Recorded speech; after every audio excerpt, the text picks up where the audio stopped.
Aking papaliwanag ngayon, bago ninyo maintindihan ang kaligtasan. Maraming Diyos ko na pinawalag yan sa iba't ibang lugar. Na ang Diyos, iisa, sabi nila, ng mga Old Testament, ang mga Jew mismo, na iisa ang Diyos. Sapagat, yun ang nasusulat, totoo yun, sinasabi, na isa raw ang Diyos. Subalit, sa Old Testament, ang Diyos may kausap. Sinasabi ng Diyos, lalangin natin ang tao ayon sa ating larawan, ayon sa ating wangis. So ang Diyos may kausap mismo. Sino ang kausap ng Diyos? Hindi si Satanas yun, hindi rin kahit sino ang anghel. Ang kausap ng Diyos, yung kasama niyang Diyos na nasa loob niya. Kung paano ko example yun, ang pinakang magandang example, dahil sinasabi niya, lalangin natin ang tao ayon sa ating wangis. So ikaw ang gagawin natin example, tayo, ako mismo, ikaw mismo. Tayo ang example, dahil tayo pala ang wangis ng Diyos. Para maintindihan mo, ang Diyos mismo. Eto, ikaw ay may espiritu, yung mind mo, espiritu mo yan. At yung iyong emosyon, yan ang soul mo. At ang puso mo, na tinatawag na heart sa English, yan ang physical na battery na bumobomba para mag-circulate ang dugo mo. Ang dugo mo sa loob ng iyong mga ugat sa mayong vein, at saka sa yung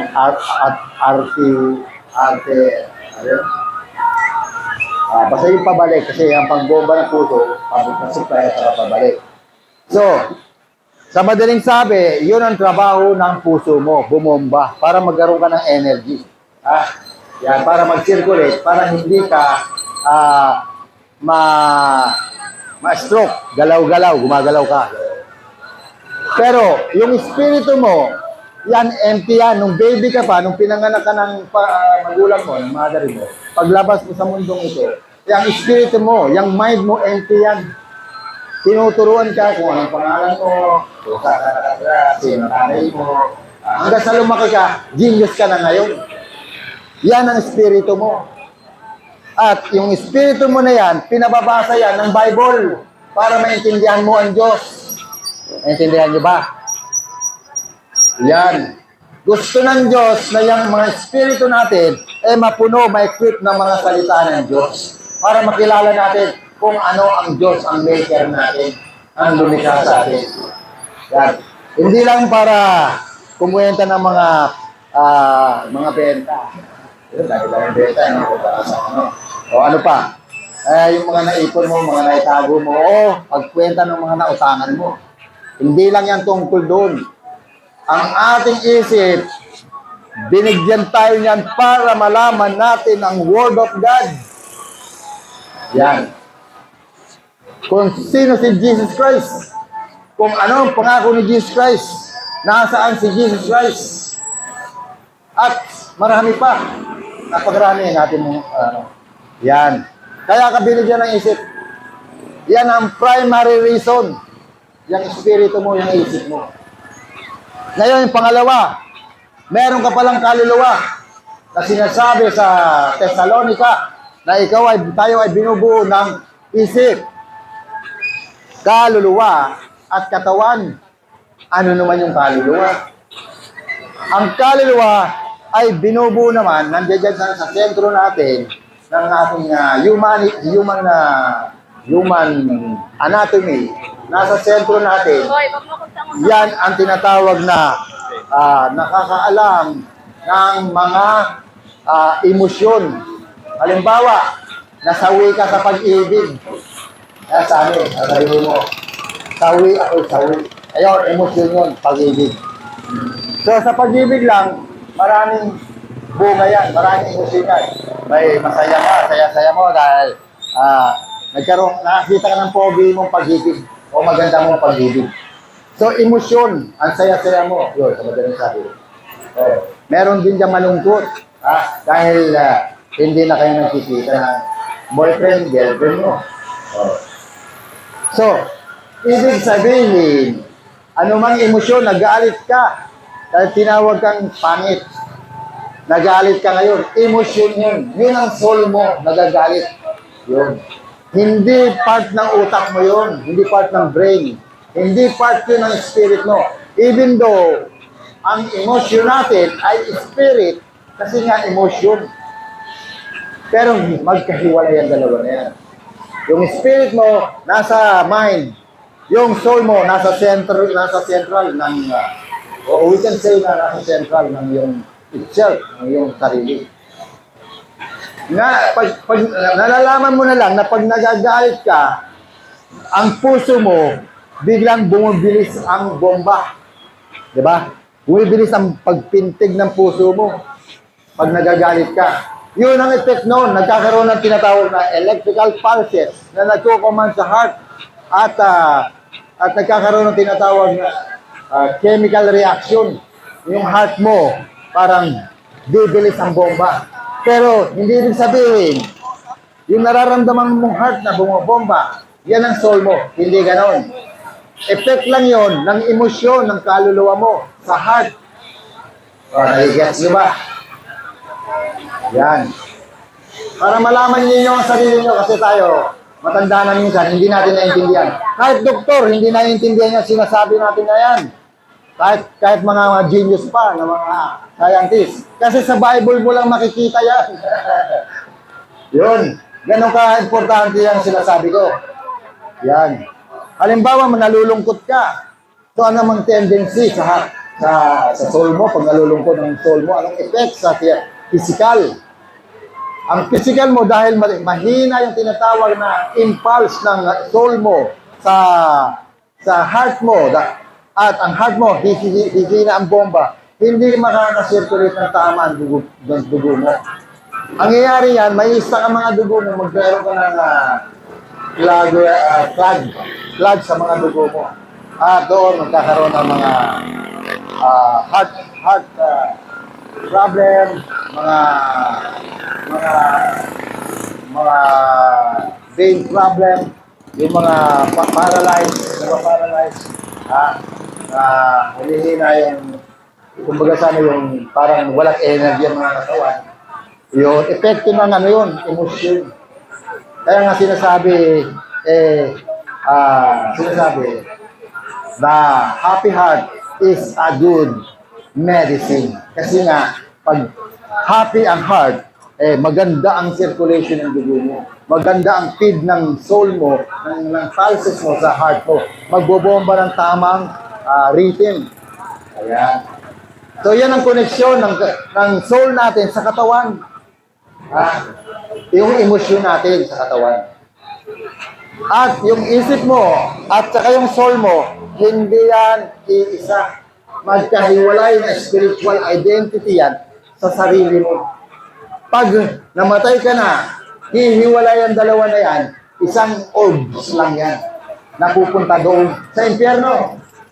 At kung ikaw ay mananampalataya, pupunta ka doon sa heaven, doon sa place ni Jesus Christ. Ayan. Ngayon, natapos tayo sa pagpapaliwanag yan. Ngayon, iniligtas tayo ng Panginoon. Siya ang dumating sa cross, dumating sa world, upang tinatawag na i-redeem o bayaran ng kanyang buhay, ang bawat buhay ng tao. Bawat, hindi accepted pati mga bata. Bawat buong tao para i-redeem ni Jesus Christ. Pero, yan ay tinatawag na optional. Kung lang yan, kung maniniwala ka kay Jesus Christ. Paano kung hindi?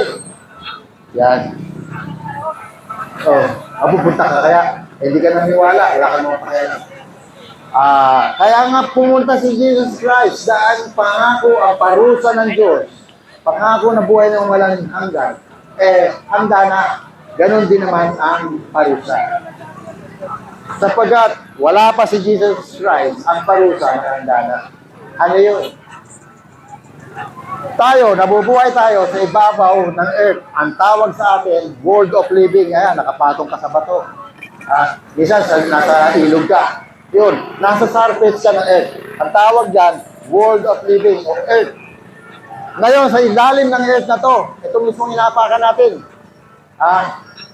Mga 10,000 below sa ground na to. 10,000 meters down from the Earth. Mainit na yan hanggang dun sa pinaka-mantle. Diyan nanggagaling yung gravity, yung tinatawag na electromotive gravity force na humahatak sa atin upang manatili tayo sa Earth para huwag tayo humagis. Kapag tumatakbo tayo ng 600,000 kilometers bawat oras. Sino ba ang may motor na ganyan kabilis? 600 kilometers lang, ang bilis-bilis na eh. Mabilis pa sa aeroplano na yun. Yung pang 6,000 kilometer per hour. Ganyan tayo tumatakbo sa open space. Ganyan kabilis. Subalit, hindi natin nararamdaman. Yan. Meron tayong nilorombo. Meron tinatawag magnetic rope na nilorombo yung araw para huwag tayong mawala. Basta dyan lang tayo tatakbo, parang release. Pero hindi nakikita. Magnetic. Ganon din ang Earth. Umiikot tayo ng mabilis, ang bilis-bilis. Habang sinusundan natin ang araw, pero hindi tayo naiiwan. Sinusundan natin ang araw. Samantalang tumatakbo tayo ng 600 km per hours ng napakabilis na ikot. At paikot pa, balagbag pa. 3 ang ikot natin. Paano nangyayari na hindi natin nararamdaman? O nakita nyo ang provision ng Diyos? Tayo ay sinasala lang dito kung sino ang susunod sa Kanya. At bibigyan niya ng buhay o parusa. Kaya akala nyo nabubuhay lang tayo sa sarili natin. Hindi ganun. Hindi po ganun. Kaya ngayon, ipinapangaral ko si Jesus Christ dahil sinasabi ko sa inyo, may parusang nakahanda. Hindi lang yung tinatawag na parusa sa impyerno. Dito mismo, ita-trial tayong lahat. Walang accepted. Ano man ang religion mo, ita-trial ka. Kasi, ang pangangaral ng salita ng Diyos ngayon, hindi na nakatago, naka-internet na. Ito ba, akala nyo ba yung ginagawa ko ito eh? Ayan, naka-video. Hello, sister. Video. Ayos pa ba? Napapasok ko yan sa sa video, sa internet. Kung gusto niyo sundan ang ating mensahe, ipapasok ko yan sa Mensaheng Kaligtasan. Tayo ay may group na Mensaheng Kaligtasan, Kristo Jesus. Baka gusto niyo mag-join. Yan. So, sa madaling sabi, yung tinatawag na pangako ng Diyos o parusa ng Diyos, nakahanda na. Yan. Ngayon, hinihigop ka, ito, babagsak ko to. Hinihigop sa ilalim. Bakit hindi pumunta sa pinakamalalim? Alam naman natin matter. Pero pag hiwalay ng kaluluwa mo, hindi ka na matter. Spirit ka na. Subjected ka na doon sa tinatawag na magnetic force ng ilalim, ng Hades, na nakadestin ang lahat ng soul. Hahatakin ka doon sa ilalim. Doon ang parusa, reservation. So, naiintindihan niyo ba yung hell, impyerno? Nakahanda na. Kung paano ginawa ang hell, nakahanda ang hell, kasabay. Yan. Binigyan lang tayo ng panahon dito ng iilan. Kung sasabihin mo, 70 years kang mabubuhay, sa harap ng Diyos, 70 minutes lang yun. Mabilis lang sa Diyos yun. Kaya mababayaan ka lang ng Diyos. Sapagat ang 1,000 taon sa tao ay isang araw lang sa Diyos. Sa aking pagkwenta, yung 70 years ng tao, lumalabas, 70 minutes ka lang mabubuhay dito sa mundo, sa harapan ng Diyos. Kaya pamabayaan ka lang ng Diyos. Akala mo lumalakad ka mag-isa. Akala mo, ikaw na yung pinaka-Tarzan. Ikaw na yung pinaka-queen of beauty. Hindi. May rules po ando sa atin. Sa bawat isa. Kaya kailangan maintindihan niyo yan. Sapagat nakahanda na nga at pupuntahan natin. Ayan. So, doon tayo sa positive kasi mahirap naman na discourage ko kayo. Na naghihirap ka na sa earth, tapos pupunta ka pa doon sa ilalim. Nung walang hanggang parusa. Walang ano ang Diyos doon pag hindi mo nasunod ang sinasabi ng Panginoon. So, kailangan maintindihan mo ang pangangaral para maintindihan mo ang value. So, ngayon, sabihin na natin, pag-usapan natin, kaligtasan. Ito ang kaligtasan. Ang Diyos mismo, para wala tayong katwiran, wala tayong angat. Siya mismo naging tao. Dumanas ng uhaw, ng pagod, ng hirap, naglakad ng kilometro, at nagpagaling ng mga may sakit, ng mga may karamdaman. Nagpalayas ng mga demonyo na pinahihirapan. Yung mga tinatawag na full of distress, binigyan ng lakas, binigyan ng encouragement. Sabihin na buhay ang kanilang mga espiritu. Yun ang trabaho ng Kristo at ipangaral ang mga darating. Ito nga kasama natin yung sabi sa inyo. Pangaral ng Kristo. So ngayon, iniwan na sa atin ang pangaral sa mga mananampalataya at gustong magpagal. Isa na tayo doon. Ngayon, ito ang pangako ng Kristo.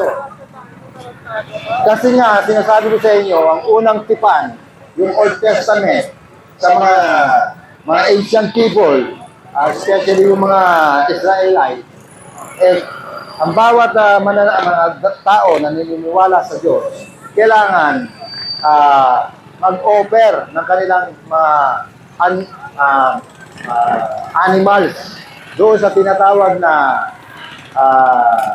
Holy Ark, yung Ark of the Covenant.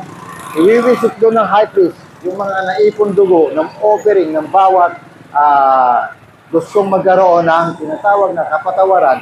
Iwiwisip yun ng high priest bilang kapatawaran sa lahat ng mga angkan at mga ibang tao na naniniwala doon sa offering na yun.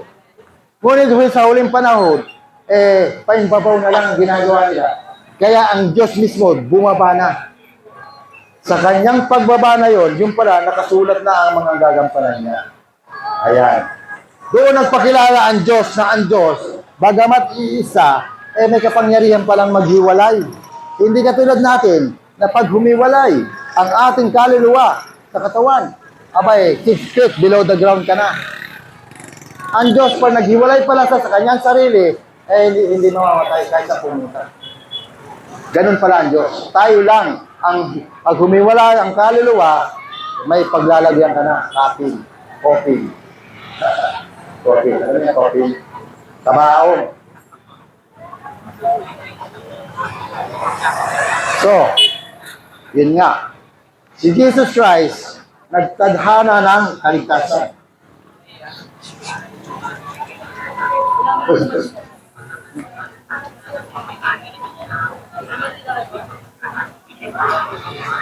At sa kanyang pagtatadhana na yon, ginanap niya yung nakasulat sa kanya sa Old Testament. At magbabasa tayo ng mga versikulo ngayon.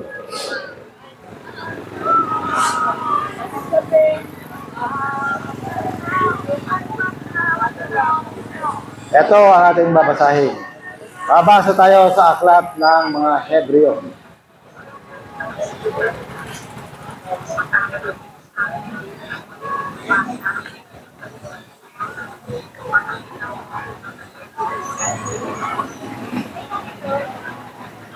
Dito sa Hebreo, yung misteryo ng Diyos ay inihayag niya sa unang kapitulo ng tinatawag na Hebreo.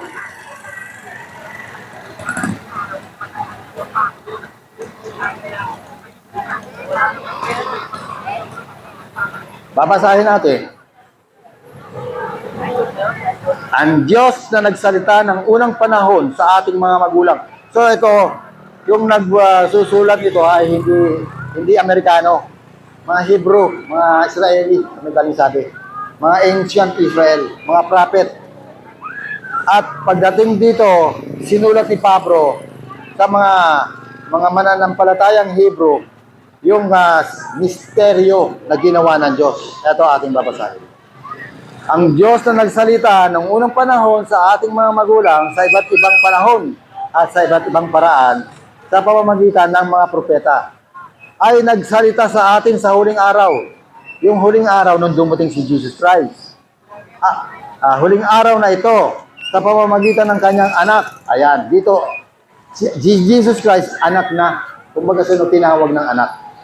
Na siyang itinalaga na tagapagmana ng lahat ng bagay. Na sa pamamagitan naman niya, ginawa ang sanlibutan. So, wala pa si Jesus Christ, hindi pa siya nagiging tinatawag na anak, hindi pa siya nagiging tao. Ang lahat ng bagay ay ginawa pala, pati ang sanlibutan, pati itong world, pati yung nakikita natin lahat ng elements, astronomy, ginawa sa pamamagitan ni Jesus Christ. So, para ma-identify natin na may dalawang bagay na pinag-uusapan, dalawang Diyos, na iisang Diyos, tinatawag yung sa Ama, yung sa tinatawag na anak. Nagpakilala silang ganun para ma-identify na ang Diyos may tinatawag na identity para makilala na may identity ang Diyos. Palibas, tuloy tayo sa verse 3, number 3. Palibasay siya'y sinag ng kanyang kaluwalhatian at tunay na larawan ng kanyang pagka-Diyos at umaalalay ng lahat ng bagay sa pamamagitan ng kanyang salita, kanyang kapangyarihan, na kanyang ginawa ang paglilinis sa mga kasalanan ay lumuklok sa kanan ng karangalan sa kaitaas-taasan. So yun ang sabi dito. Ito, binabasa lang natin. Na si Jesus Christ pumunta sa lupa at pagkatapos bumalik sa langit. At lumuklok sa kanan ng taas-taasan, karangalan. Yun din ang Diyos. So, hindi ako nagsasabi na may nagpapakilala ng dalawang Diyos dito. Ang Biblia mismo, na isang Diyos dati, ngayong huling panahon, nagpakilala na meron pala silang identity. Katulad mo naman, na may isip ka, sinasabi ko kanina, at meron ka rin kaluluwa. Hindi pa kasama katawan mo, may tatlo kang identity. Dahil ikaw nga ay kawangis, tayo nga ay kawangis ng Diyos. So nakikita nyo ba yung example? Kaya ako nagbigay ng versikulo sa unang Tesalonica na tayo ay may spirito, katawan at kaluluwa. Ayan. Na lalo, sa verse 4, na lalong mabuti kaysa sa mga anghel, palibasa, nagmana ng lalong marilag na pangalan kaysa sa kanila, sapagkat kanino sinabi sa mga anghel, kailanman, ikaw ay aking anak. Ikaw ay aking anak ngayon, at muli ako'y magiging kanyang ama, at siya'y magiging aking anak. So yun ang kanilang tipan. Na yung naiwan, hindi naman bumaba ang Diyos, nasa langit. Yung isang Diyos, yun ang bumaba. So, makikita ka rin. Paano mo ma-identify? May yung ama, hindi naman bumaba. Yung anak, yung naging tao, yun lang ang bumaba. So, ang Diyos, na tinatawag natin ama, hindi bumaba sa langit. Si Jesus Christ lang. So, naiwan yung sa langit. So, sa madaling sabi, medyo sikreto to na ipinapahayag ngayon sa huling panahon. At muli nang dinala niya ang panganay sa sanlibutan, sinabi niya, at sambahin siya ng lahat ng mga anghel ng Diyos. Si Jesus Christ, manginang klase ba? Kahit si Jesus Christ naging tao, hindi ibig sabihin, hindi siya sasambahin ng Diyos, ay ng mga anghel ng Diyos. So, ganun ka-powerful si Jesus Christ.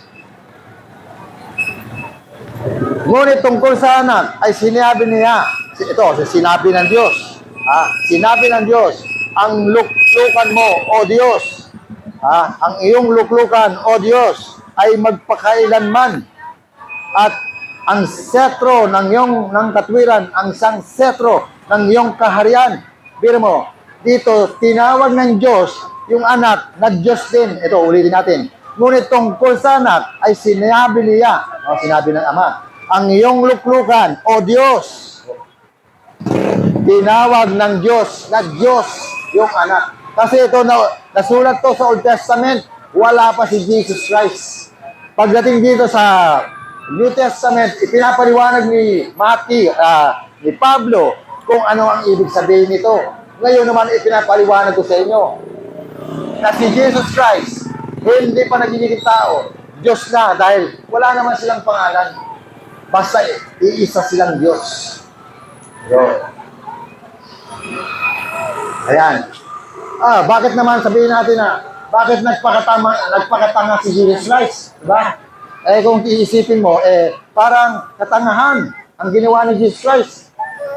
Ililigtas mo ba itong mga kwentang mga Pilipino na to? O mga gagong, mga Chinese na hindi naman naniniwala?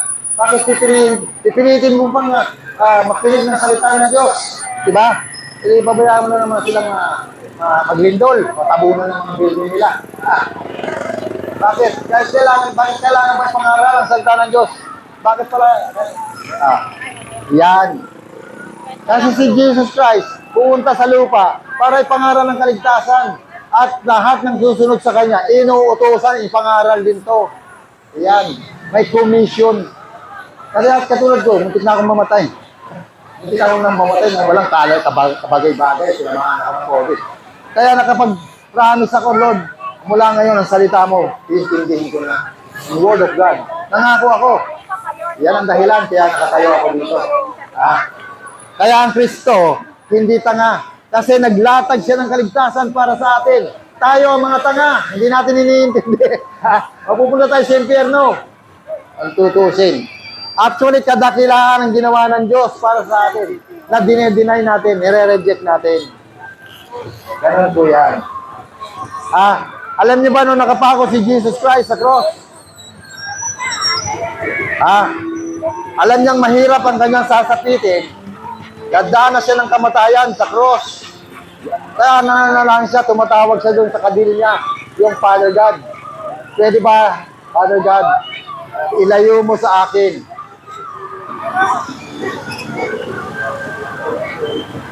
Ilayo mo sa akin ang ano to, ang tinatawag na paghihirap na ito. Ang dakilang Diyos tumalikod, hindi nakinig, hindi tinulungan si Jesus Christ. Kaya sa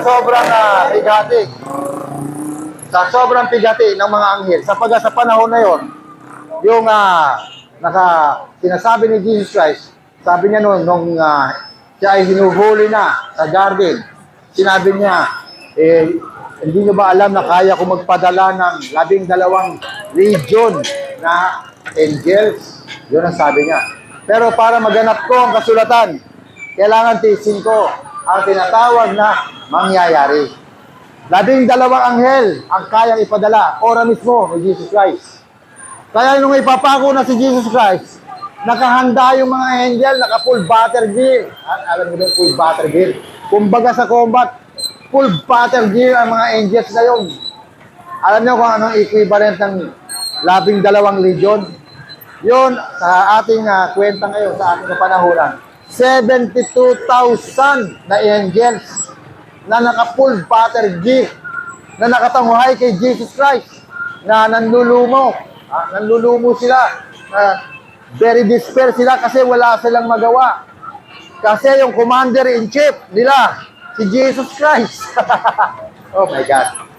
Diba? Nakakalungkot.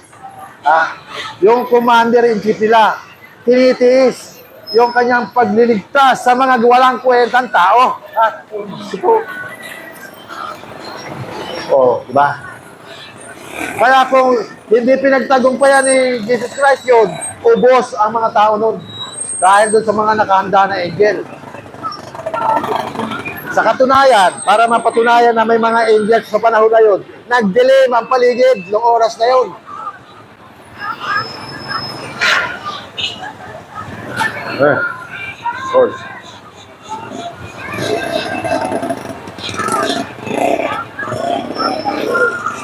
Ayun, nagdilim ng 3 oras. Nawala ng liwanag, imagine mo taranghaling tapat, nawala ng liwanag. 3 oras, mula katanghalian tapat hanggang alas 3 ng hapon, nagdilim. Alam nyo, kahit na magka-eclipse nga, nag-e-eclipse nga ngayon, pero mahaba na ang 30 minutes sa eclipse. Pero sa panahon na yun, 3 oras na nagdilim. Bakit? Kasi nag-battle ang mga angel ni Lucifer at saka yung mga angel ni Jesus. Mga angel ni Jesus Christ. Sa oras na yun. Bakit? Kasi nga, noong oras na yun, si Jesus Christ namatay sa cross. At yung kanyang physical na body, gustong kunin ng mga demons. Parehas ng nangyari sa panahon ni Moises, na nag-battle ang mga demons at saka angels dahil kinukuha ng mga demons yung body ni Moises. Eh nasusulat, kailangan mabuhay magmuli. Kailangan bumalik sa tinatawag na physical body siya. Actually, wala namang namamatay, sa madaling sabi.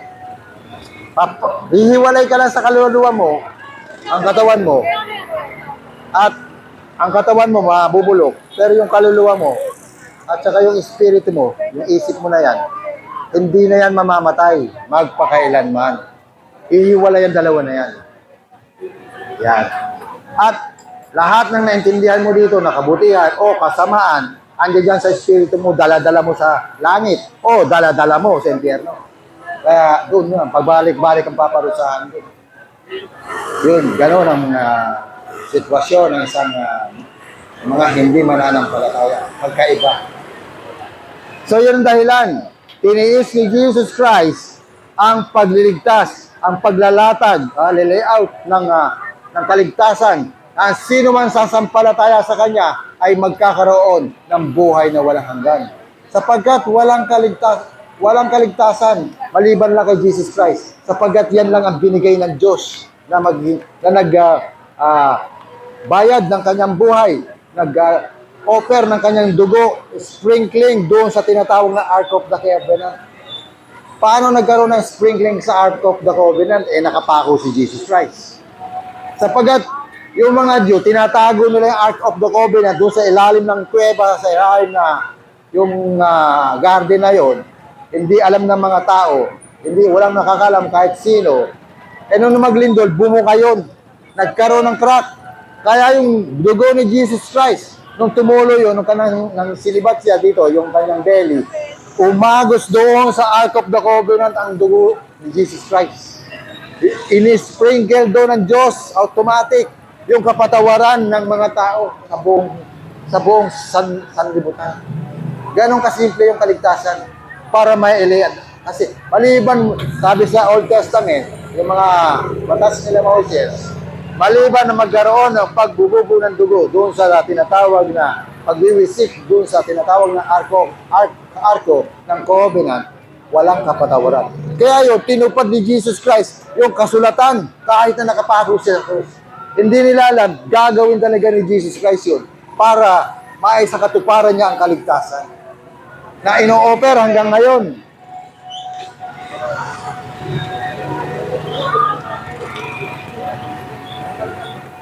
Ayan.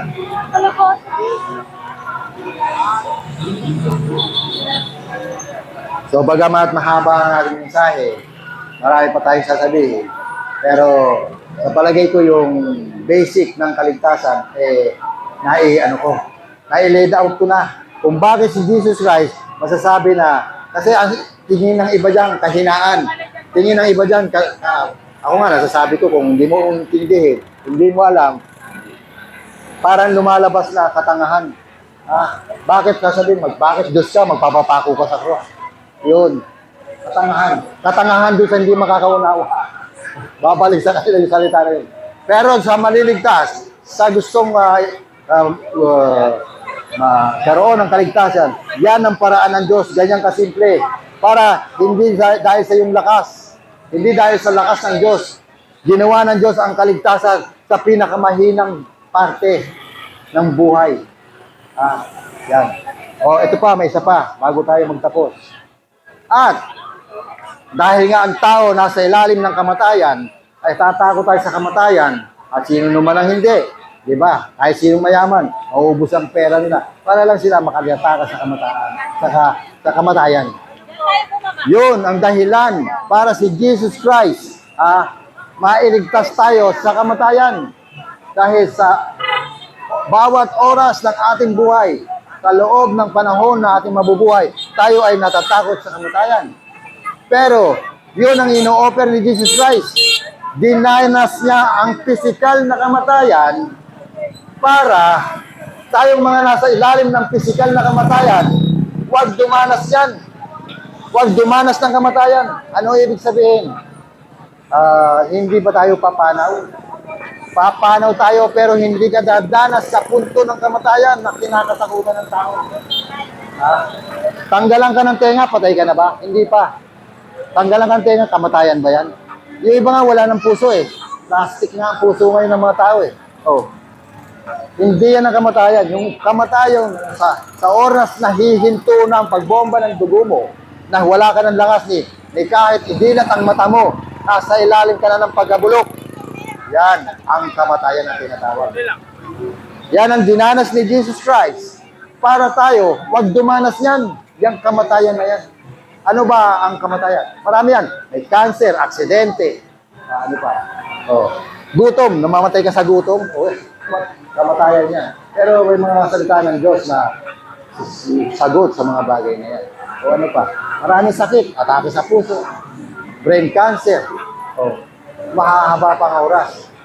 Kapanahon, babalik kami dito para i-offer ang pagpapagaling. Yan. Kasi kasama yan sa principle ng Panginoon na magpagaling ang mga nangangaral. Actually ngayon mismo, kung may niraramdaman na hindi mo na kaya, lumapit ka. Ayan. Subukan natin ng Panginoon. Sapagkat inuutos sa atin na tayo ay magpagaling. Oh. Sino sa inyo ang gustong lumapit? Walang taong hindi magkakaroon ng sakit na ikakamatay mo. Kahit sino ka pa. Kaya kung magbabalik man kami dito, meron ka ng karamdaman. Lumapit ka, lakasan mo ang loob mo. Sapagkat ang Diyos nag-offer na sa iyo ng kaligtasan. Yan. Maraming bagay na ipapangaral. So, yan lang muna ang masasabi ko sa inyo. Bagamat maiksi, kamatayan, isang napakahalagang part ng tao yan. Di lang ikaw, pati mga bata, pag nagkasakit, di ba, mamamatay. Ipapanalangin natin yan. Kaya nandito ang iyong mensahero, ang mensaheng kaligtasan. Kaya ang mensaheng kaligtasan, Kristo Jesus. Hindi religion ang dinadala ko dito, kundi power ng Christ. Oh, yan. Kung gusto nyo, personal na mapuntahan ko kayo, hanapin nyo ang ating group, Mensaheng Kaligtasan, Kristo Jesus. Mag-join kayo doon. Personal, papanalangin ko kayo. Ayan. Sapagkat niloob ng Diyos kung paano nagbigay ang Panginoon ng mga gift. Kasama yan sa mga gift, yung mga pagpapagaling. Patis, meron ba sa inyo dito ang pinapahirapan ng demons? Yung mga nakakarinig ng mga boses, nawawala ka sa sarili mo? Pero para may tumasakal sa paa mo, pinaparalyze ka, naririnig mo kagabi o sa araw. O, nandito po tayo, master po natin yan, yung pagpapalayas ng demonyo. Hindi lang po pangangaral ang kaya natin gawin. Maraming gift ang inyong lingkod na pinagkaloob upang ganapin ang pagliligtas ng Panginoon. Yan. Alam ko, siyempre, hindi ganun kadali ang manampalataya. Dahil bagamat naniniwala ka, pero hindi ganun kabilis yung mabubuo ang pananampalataya. So kailangan, katulad kanina, minimensahe ko mga prophetic para malaman nyo, hindi lang salita ng Diyos ang minimensahe ko, pati mga propesiya, meron tayo na pinagkakalooban ng mahal na ating Panginoon. At hindi lang natatapos yan, kahit pagpapagaling, sapagkat ang Diyos mismo kikilo sa atin upang bigyan tayo ng tinatawag na bagong buhay, spiritual na buhay.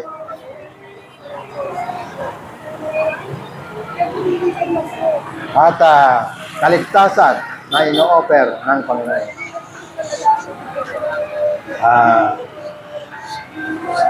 Wala ba? Tayo magtatapos sa may kasing pasasalamat. Maraming salamat po, dakilang Ama, dakilang Diyos. Alam ko na sa aklat ng buhay, Panginoon, at tinutunghayan mo ang mga ginagawa ng mga lingkod at mananampalataya. Kasama na ako doon, Panginoon. Nakikita mo, Lord, ang daming tao. Sapagkat tinutunghayan mo kami mula sa aklat ng buhay. Hindi na alam ng marami na sila ay may aklat ng buhay. At Lord, maaaring sa susunod, yan po ang aking papanalangin. At nawa, Panginoon, tumimo sa kanilang mga remain in their hearts and their mind. Ang kaunawang ito, Panginoon, na naibahagi ng inyong lingkod. Ang iyong diakono, si Elmar. Ang pangalan ko po ay Elmar. At ang sa ating podcast, Panginoon, na mensaheng kaligtasan, Kristo Jesus. Maraming pong salamat. Pagpalain mo po ang mga narinig ng mga fundamental na aral ng iyong pagliligtas at